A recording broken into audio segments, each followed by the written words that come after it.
Welcome to Amintro Family, the podcast, brought to you by Chartwell Retirement Residences. I'm your host, Jeff Sammut. We hope you're enjoying the free online platform and community for family caregivers, be it through the Amintro Family app or amintrofamily.com, because it's all about helping those caring for their aging parents and relatives or friends and to connect and share experiences and access valuable resources.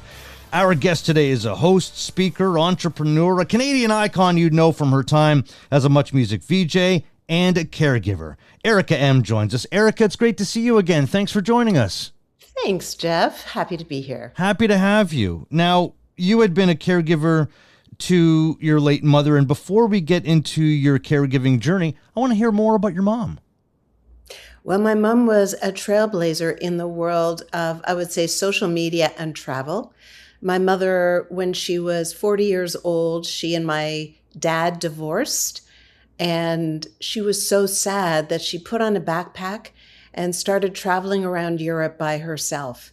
And while she was there, she was so inspired, she started writing and she began a fanzine. The fanzine was called Journeywoman, and it was for women who like to travel solo. This is in the 90s. And she would, create this beautiful little fanzine and then sell it at bookstores, and it would always sell out. And then one day she said to my sister and I, at this point she was in her 50s, and she said, I'm going to start a website. Now, this was in the early 90s. Wow. I think. Maybe mid 90s. Still. And, I was like, Mom, you don't have a computer. She goes, I know. And she said, watch me. And she turned the concept of Journeywoman into an internationally recognized website for women who travel solo. And the funniest story I have about my mom is before she got sick, she used to obviously travel all around the world. And she was one of the very first travel bloggers. So she quickly sort of understood the world of social media. And she told me a story of when she was somewhere, I think Japan, I'm not sure. And this young man came up to her and said, can I get my picture taken with you? Can we do a selfie together? And my mom said, okay, why? She goes, because you're the oldest living travel blogger.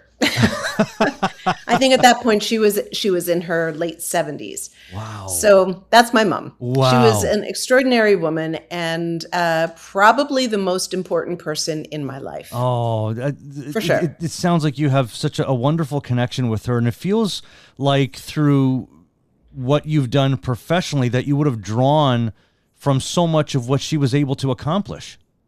Well, it was my mom who said to me, why don't you start a website, when I had left MuchMusic and stopped doing television and had some kids and my brain was atrophying. And she said, why don't you start a website? Because she had done that. And I was like, no, Mom, that's what you're doing. And she's like, you should try it. And that's what happened. So it was entirely because of her. Amazing. And you look a lot like her, by the way. I mean, you must so hear much. that all the time. So, yeah, I look in the mirror sometimes. I'm like, I am my mother. I know I'm starting to look like my dad. I look at myself and my mannerisms too, and sometimes a look I have, or I see myself in pictures and I go, wow, it's unbelievable how we can draw from our parents.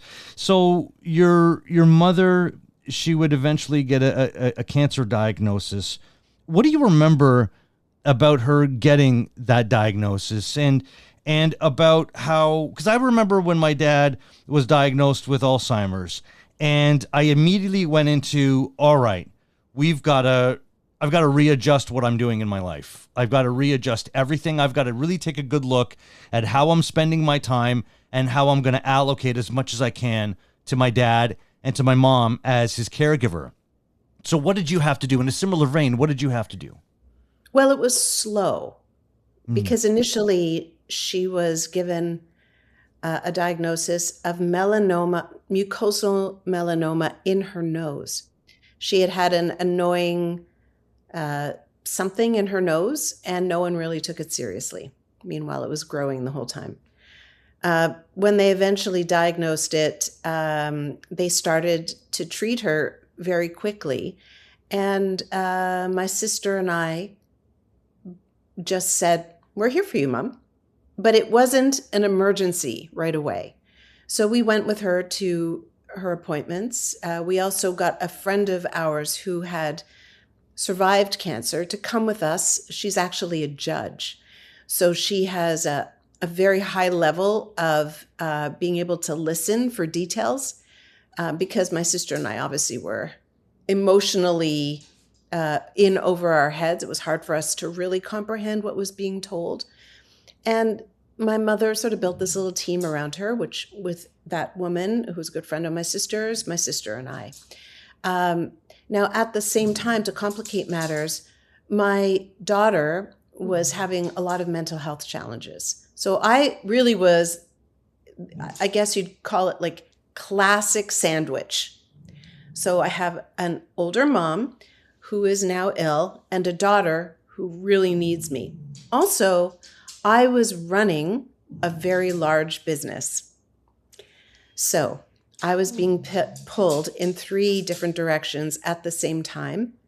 And it was very draining and very scary. And I think that would be a not uncommon experience for people who become caregivers like I did, in a way, overnight.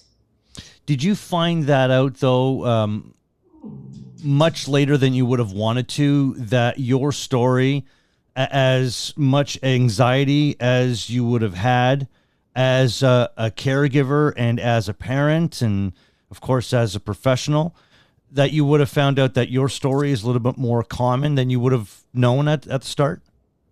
Here's what happened. My sister invited me to her, I believe it was her 50th birthday party. Maybe it was her 55th. I'm not sure. My sister invited me to a birthday party. This was right after COVID. And so everybody was a little bit awkward. And there were very few people. I think it was 6 of us sitting around the table. And somehow the conversation turned to my mother because all of my sister's friends loved my mother. And my sister and I shared this experience of how we together became my mom's caregiver. Like, we became a fantastic team, which really is a story unto itself. And we talked a lot about it. And we said, in a way, this was a really special time in our lives for our family. It was actually tragic and horrible, and at the same time beautiful. So we're having this conversation. There were tears around the table, and that was it. A few weeks later, I get an email out of the blue from one of the people at the party. And he said, "Erica, I'm working on a project with the Ontario Caregiver organization, and I was wondering if you would like to be involved." And I was like, "Well, I'm always happy to help, but why me?" And he said, "Because you were a caregiver." And I was like, "What?" And that's when I understood that there was a name for what this is. And there is far too many people who continue to be in my position. Yeah. I didn't realize it was a thing. Yeah. And it was such an incredible opportunity for me to get involved in the Ontario Caregiver organization because I started to learn about it and I started to see myself in that role. I was lucky because I had, at the time, a husband. I had a sister who had a husband, and we both had the means to be able to put our lives on hold and care for my mom. But not everybody is in that situation. And you know what? The thing that really struck me was that I own my own company. So what I did was I hired somebody to replace me to run the company. My sister, same. So both of us, our income trickled in because our businesses continued. But many caregivers have to give up their jobs. I mean, I just couldn't wrap my head around this. They have to give up their jobs, and to make matters more complicated, life becomes more expensive because there are many costs associated with caring for somebody. So it will be your most challenging situation of your life. Yeah. That's a fact. And some caregivers have had to take on work to collect income because they need it to be able to care. Well, that's the irony, but they don't have time. That's right. Or That's the bandwidth, time. but That's right. They have to do it. And they have to do it. There's been some cases of people well in their 80s that have had to take on a job because the cost of care is just so high. And this comes, of course, at the expense of the caregiver beyond the financial. Well, what's really interesting is you can hire somebody to be a caregiver and they get paid. But if you're the caregiver for a family member, you're not allowed to get paid. The government will not pay you. Yeah. So it doesn't make sense. The system is very broken. Obviously, you're doing the podcast. You know far better than me the challenges that are out there right now. I don't understand how to fix the problem. I think you need people who are in positions of power to become caregivers and for them to have that emotional aha and go, oh, I didn't realize this. I guess that's the way it's going to be. I don't know. Because it's growing, because more and more people are staying alive older, but they have illnesses. Yeah. We're an aging population and we need more care, and that's only going to increase in the next few decades. And that's part of the reason why we do this podcast, is to get a larger voice, get a bigger voice for caregivers everywhere, and to amplify what they have to say in their stories. Yeah, I think the first thing that everybody should know about is the Ontario Caregivers Organization. I'm not sure what the perimeter of in terms of this specific podcast, but if you live in Ontario, this is a really important organization that has so many resources, and they will help you. And there's the caregiving excellence. What is that one? Which is yes, I was actually just in touch with them. Yeah. So they're also doing incredible work and a lot of lobbying the government. In fact, the Azzarelli Foundation. That's right. They're doing a lot of work. I worked with them on an event. There was a film. I think it's called Caregivers or Caregiving. Yeah. I don't exactly remember the name of it. But it was a film produced by Bradley Cooper. Yeah. We actually did an episode with Chris Durrance, two-time Emmy and Peabody award-winning documentary filmmaker, founder, owner of 718 Studios, director, senior producer of the PBS film Caregiving, executively produced by Oscar-nominated actor Bradley Cooper. We had Chris on the show back in November. Perfect. Yeah. So I interviewed him as well. Yeah. And about his film. Yeah. And that film really points out a lot of the pain points that caregivers are facing. Yeah. And it's worse in the U.S. It's worse. Yeah. It's just worse. I mean, it's bad here. It's worse in the U.S. Yeah. Just thank God we're Canadian. Yeah. Well, hey, a thousand times over and in many different ways. I want to talk more about your being an ambassador at one point with the OCO, and just how it felt for you to come under their umbrella, to meet all the people associated with OCO, those mostly that were seeking their counsel, and the stories that you would have heard. Because I remember talking to you and Amy Kupal, who's a part of OCO. Amy's been on this show as well. And I remember Well, finding you at a time. she's not just a part of it. She runs it. She Oh, is yeah. visionary. Oh, yeah. She's amazing. And we were lucky to have Mm-hmm. her. And I remember speaking to you and Amy at the time when you came together, and you were part of so many wonderful things that the OCO was doing. The Undercover Kindness Project, for example, maybe the biggest example. What was it like to be a part of that community and to meet all of those people and to hear those stories? Well, I guess you would say, uh, on one hand, it was humbling to see the lifestyle that many of these people have because they're caregivers. The incredible generosity, the sacrifice, the deep, deep love. I mean, I grew up on television playing music videos, perhaps the most superficial job one can have on the planet. I can't think of a more superficial job. And so being involved in projects like this is a gift for me personally, because I learn a lot and I appreciate what I have more. And I also appreciate that there are many people who I will be bumping into in my life who will put on a very good facade, but I don't know what's going on behind the scenes in their life. Yeah. Because a lot of people are embarrassed to ask for help. Did you find yourself in that position? We were in a very unusual situation because my mother asked my sister and I to keep it a secret. Ah. So we didn't keep it a secret amongst our very close friends and family.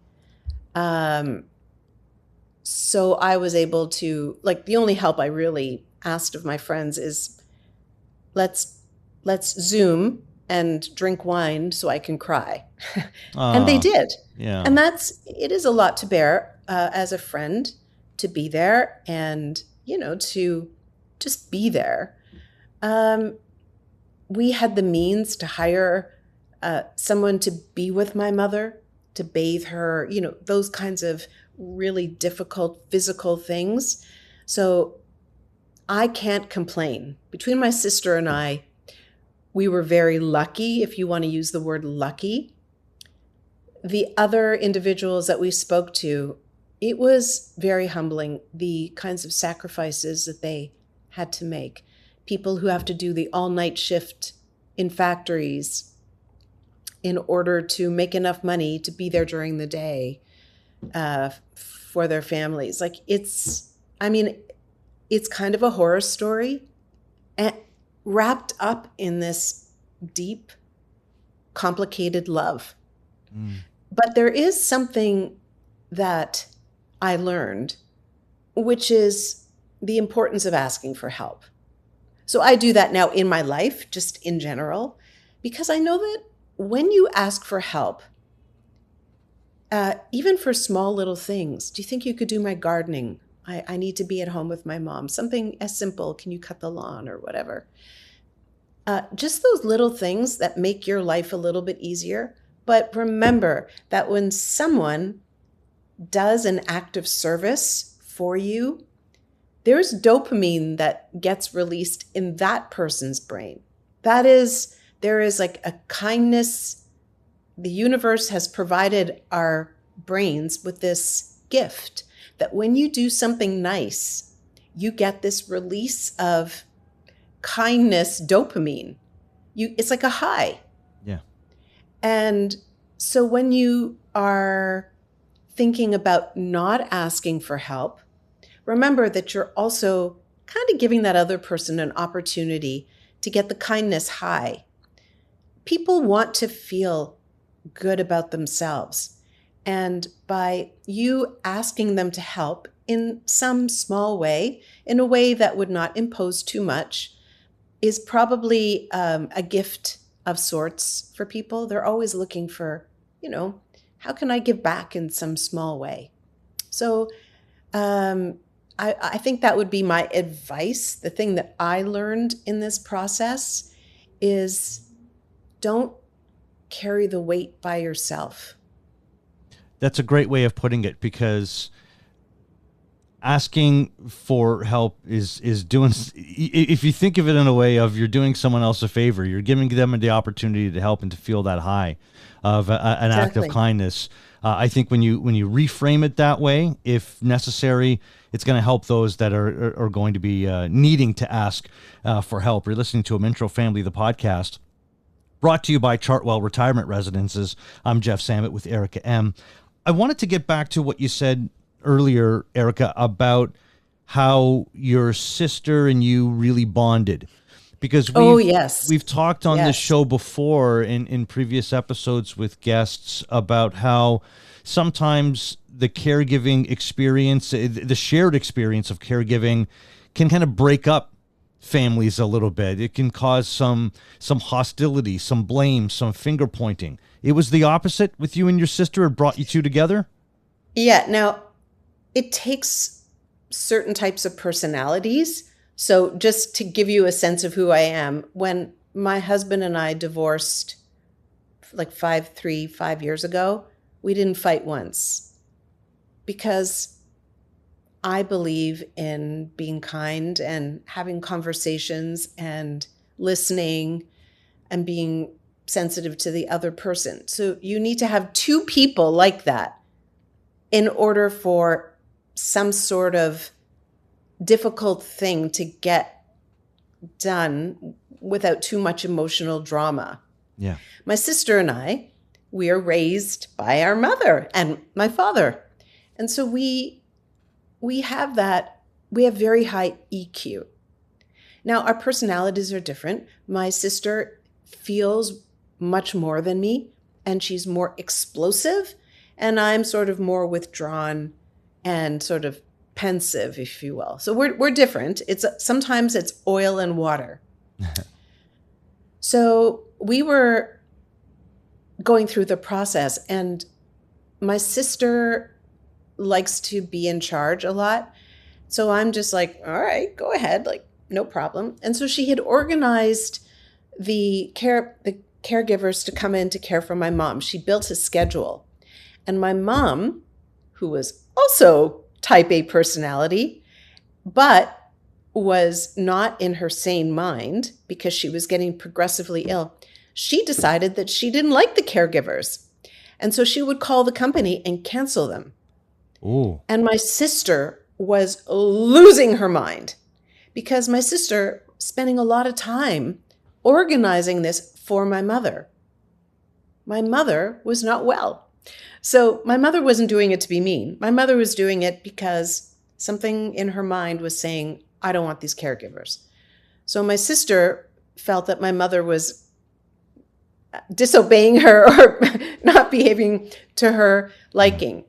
And so I told my sister, she's got to calm down. You've got to she's like, my mother, blah, blah, blah, blah. She was really angry. And I said, she's not feeling well. You have to give her a little bit of, space or whatever. And she got so mad at me, she hung up. Oh. I was like, did she just hang up on me? So I waited for like a half an hour because, by the way, that's called emotional dysregulation. And scientifically speaking, that goes away in like 2 or 3 minutes. If if you get really angry and you blow, Yeah. if you wait, you'll notice, why was I so angry? Like it's just part of our emotional makeup. So I waited for the mood to calm down. I called her back. Hi. I said, are you done? She goes, yeah. Okay, listen. If we're going to do this, because this is going to take a long time, we have to think like CEOs. I literally said this to her. And as CEOs, we both have specific skills and weaknesses. So here's what we're going to do. We are going to take on roles like a CEO would give each other that play to our strengths. So my strength was I live closer to mommy. I will go on a regular basis and just hang out with her, make sure she's okay. My sister travels for work. I said, I want you to go and travel. Zero guilt. Zero. I'm not saying that to be passive aggressive. Go. I'm here. However, if mommy has to go into the hospital, I don't like hospitals. You need to do that. If mommy needs like some physical caring for, you need to do that. And I can't cook. So you need to cook food for mommy. And she said, that sounds great. And that's what we did. So my sister was able to continue her work. I was more than happy to spend time with my mom. I could, because I gave the reins to my company to somebody else for the little while. And I didn't have the pressure of having to cook for her. And anytime my mother had to go to the hospital, and I don't mean for a doctor's appointment, I could take her there. But like if she had like overnight stays and it got sort of messy, yes, my sister would always be there. And it lasted 3 years. We never had one disagreement after that. Wow. We just spoke to each other, even though we were both under a lot of emotional duress. We remembered that we were each other's partner in this, and that we were each doing the best that we could, and we did do the best. Neither of us ever said, no, I won't do that. We might have said, I can't do that right now. How about if I, you know what I mean? And we just would work it out like a CEO works out their issues in a company. And it was an incredible experience. We got so close because of that, because we figured out how to sort of not put our backs up ever, to never take things personally, I think is kind of what, I think that's what people get angry. So I think we also created boundaries. You know, this is what I'm comfortable doing. This is what you're comfortable doing. Tell me, is that okay for you? Yeah, laying it all out is just the best way to go when you're a part of a team. Yeah. And honestly, it was incredible. And my mom was so grateful because she had the two of us and we were always happy. Yeah. You know, relatively speaking. Yeah. I'll tell you a funny story. When we were at one of the doctor's offices, the two of us went with my mom, and I think it was when they said that you're going to go into palliative care. And so we started to talk about the funeral. And my sister and I are very creative. My sister more so than me. And she's like, Mom, I'm thinking about like a casket that is all pine, but we design stickers that look like the stickers you put on suitcases from different places. And so your casket will look like a suitcase. What do you think?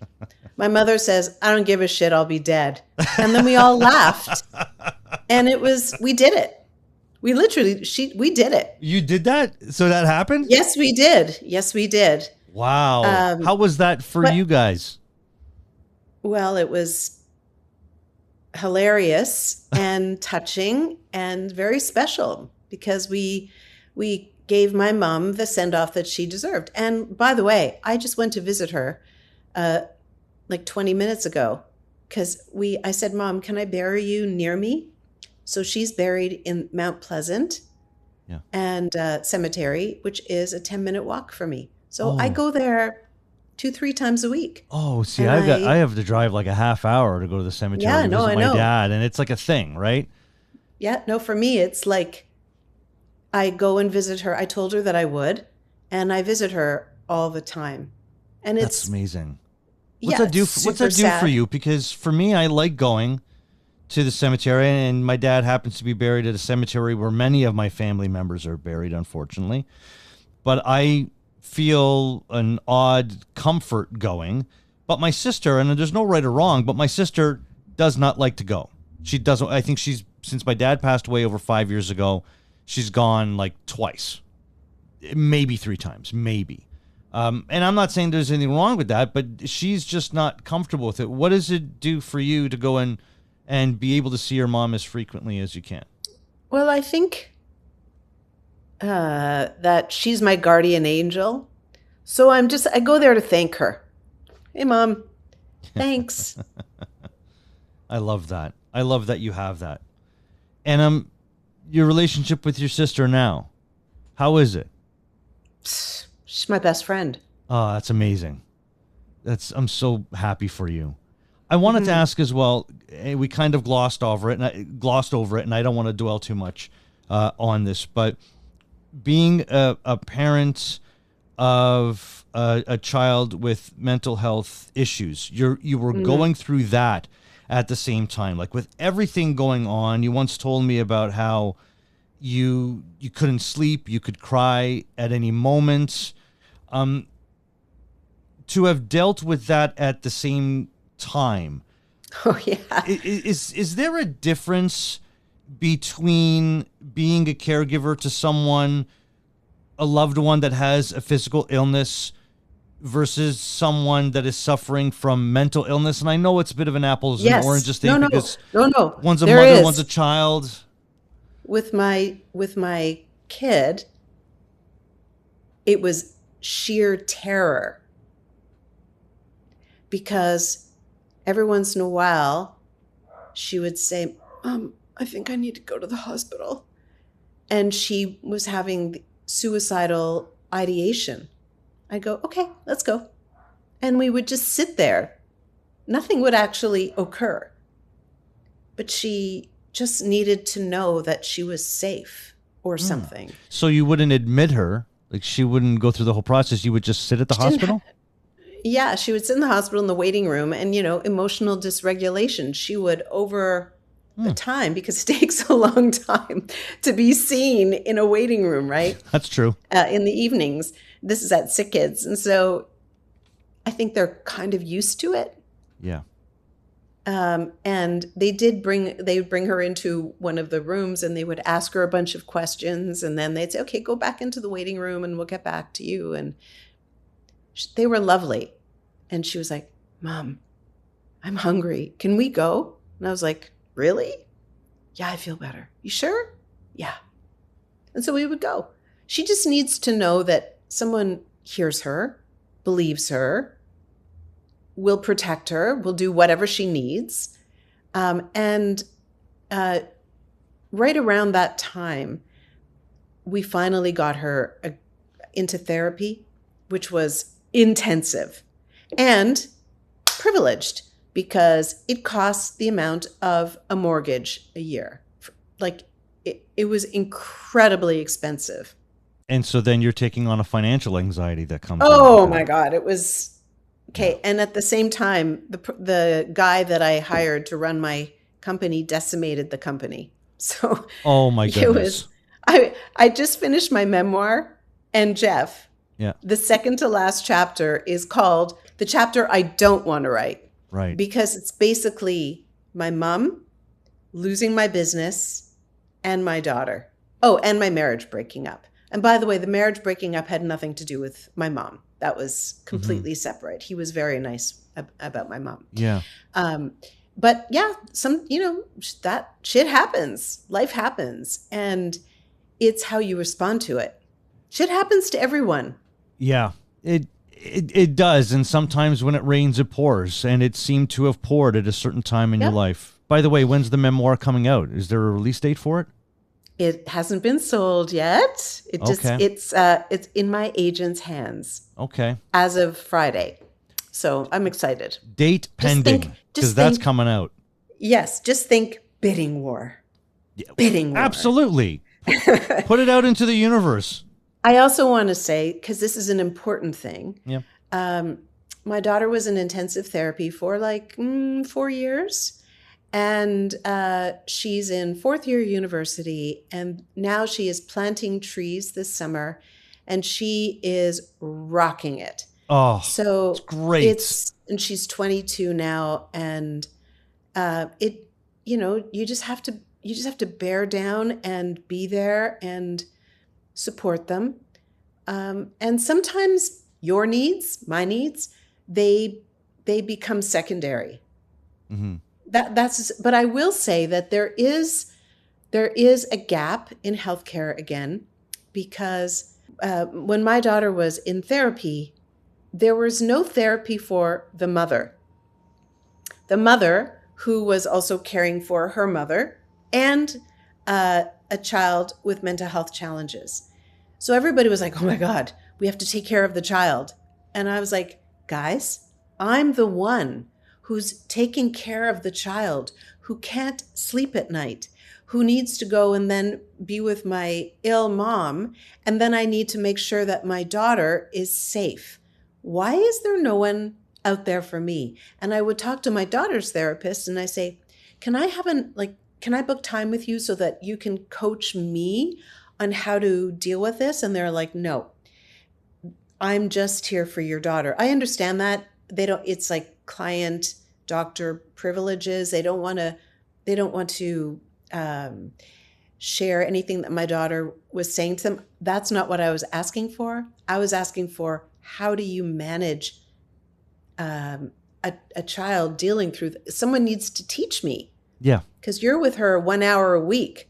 I'm with her the entire rest of the time. That's right. And so it's not just the teenager, but it's also, if you are a caregiver, I hope that you also get emotional support, therapy of some sort. Again, expensive, but I will say Green Shield, I love this company, Green Shield.